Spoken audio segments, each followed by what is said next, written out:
Hello everyone, this is Shresh from SkyMom and today I am going to explain you about dimension style. Okay, so whenever you are starting any AutoCAD plan, here what I am going to do is after the unit setup I am going to also do the dimension setting as well. Okay, so unit setup is nothing but, like for example, now if I am going to work the plan in feet and inches. Okay, so what I am going to do is I am going to set the units as feet and inches over here. Okay, so shortkey for unit setup is UN, enter. Okay, so after you click on U and enter, here it will ask you the length type. Okay, so here you can see it is kept as decimals. Okay, so whenever you are going to work with meters, millimeters or centimeters, you are going to keep the length type as decimal. Okay, and precision you can keep it up to 0.0 or 0.00. Okay, depends on what units you are going to set. Okay, so and here the insertion scale you are going to keep it as millimeters, centimeters or meters. Okay, but if I am going to set it as feet and inches, what I am going to do is I am going to set the length type as engineering.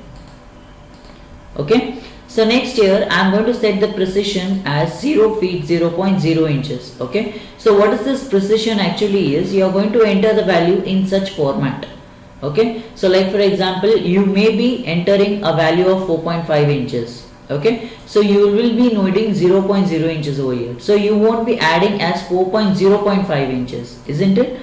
So only I'll be keeping the precision as 0 feet 0.0 inches. Okay, so next here it will ask you for the insertion scale. So insertion scale you are going to keep it as feet or inches, any one we are going to keep over here. So you don't have the option as feet as well as inches over here. Okay, so here what I am going to keep the precision insertion scale as, I am going to keep it as inches. So why I am going to keep it as inches is, now we can take an example of a subtraction. Like for example, you can easily subtract 5 minus 3, but subtracting 3 minus 5 is difficult. Okay, like for example, you are going to subtract 3, then 2 will be left out, but in 3 apples you can't have 5. Okay, so like that only, and inches is a smaller value, so 1 feet is equal to 12 inches. Okay, so if I am going to keep my insertion scale as feet, but I am going to keep, if I am going to keep it as inches, I can work it in inches as well as I can work it in feet also. Okay, so only I'll be scale as inches. Now just click on. So I'll be taking a line of 10 feet.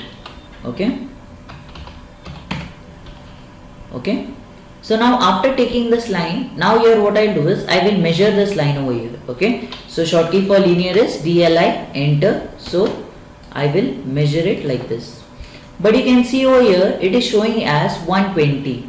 Okay, there is no any particular units for this, so it should be showing as 10 feet like this. Okay, but it is showing as 120, that is in inches, but actually it is not even showing appropriate as inches also. Okay, so here what I am going to do is, after I do the unit setting as well as I am also going to do the dimension setting over here. Okay, so shortkey for dimension setup is D, enter. So next here I'll just click on modify. So when I'm going to click on modify, if you want, even you can create a new one also, or else here I'll click on modify directly if you are going to modify the same one. So click on modify. So next here I'll go to the option primary units. So in primary units, here you are having linear dimension unit format. So the same thing I'm going to set it over here as I have set in my unit format. So there I had set it as engineering, so I'll set it as engineering over here, and the precision I'll be setting it as 0 feet 0.0 inches. Okay, the same thing what I had set over there. Okay, so just click on OK, set current and click on close. So now you can see here, if I measure it, it will be showing as 10 feet. Okay, so why? Because after doing the unit setting, I had done the dimension setting setup as well. Okay, so this is how you'll be doing the dimension setting. But not only this unit setting, as well as here also you can do some other settings such as the arrow style, the arrow size and many other things. Okay, so just see here, I'll go to dimension setting, that is D, enter. I'll go to modify. So very first thing here I'll go to lines. Okay, so in lines here I'm having two kinds of lines, that is dimension lines and extension lines. Okay, So these are my dimension lines and these are my extension lines. Okay. So the extension, very first thing, let me set out with the dimension lines. So the color, the line type, line weight, if you want you can set it over here also, otherwise you can set it in the layers also. Okay. So next here there is an option of suppress. Okay.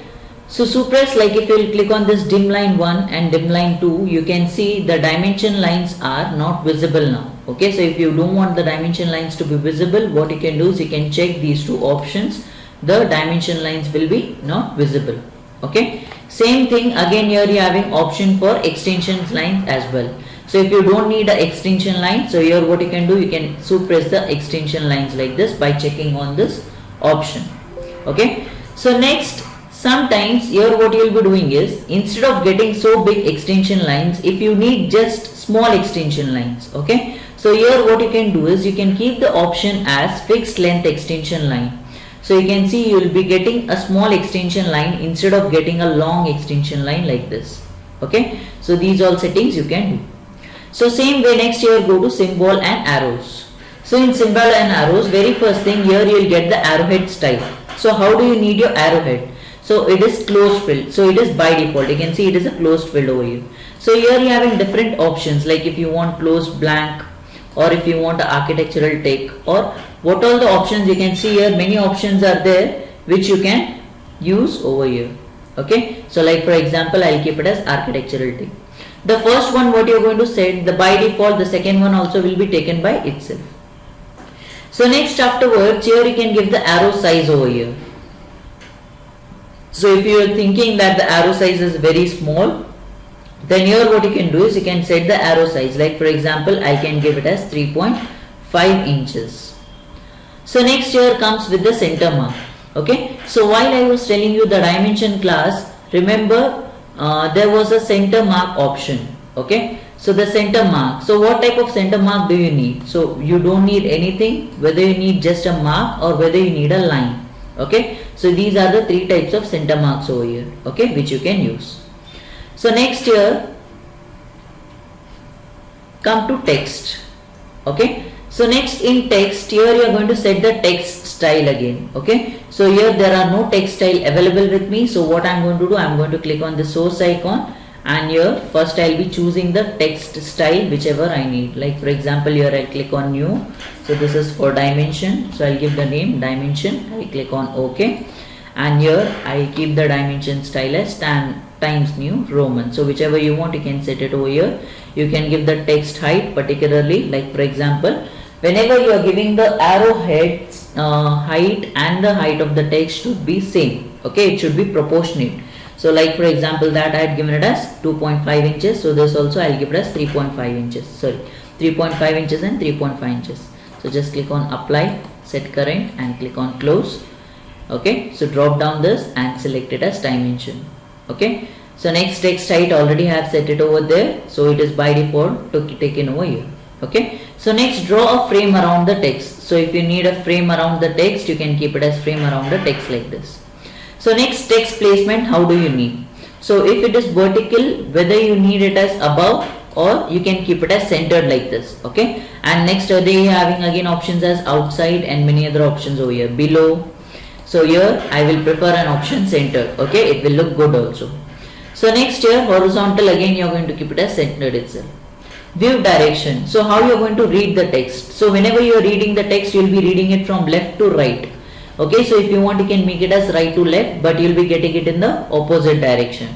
So only here I will be setting it as left to right itself. Next, the text alignment. How do you need your text alignment? So whenever if I am taking any horizontal or if I am taking any horizontal or vertical line, always my text should come as horizontal. You can see here. Or you can keep it as aligned with the dimension text. Like if you are taking it as vertical, then the text will be coming as vertical itself. If you are taking it as horizontal, then the text will be coming as horizontal itself. Okay. So next here fit option, no need to set it because already it will be set in by itself. Okay. So the primary units I have already explained you. Okay. The alternative units is not so important, and tolerance comes for the mechanicals. So next here just click on OK and click on set current, click on close. So you can see here the options, like what all the changes I have made to the dimension style, it's got updated over here automatically by itself. Okay, so this is how you will be setting your dimension style and the unit setup before starting up your plan. Okay, thank you. To subscribe, you can like the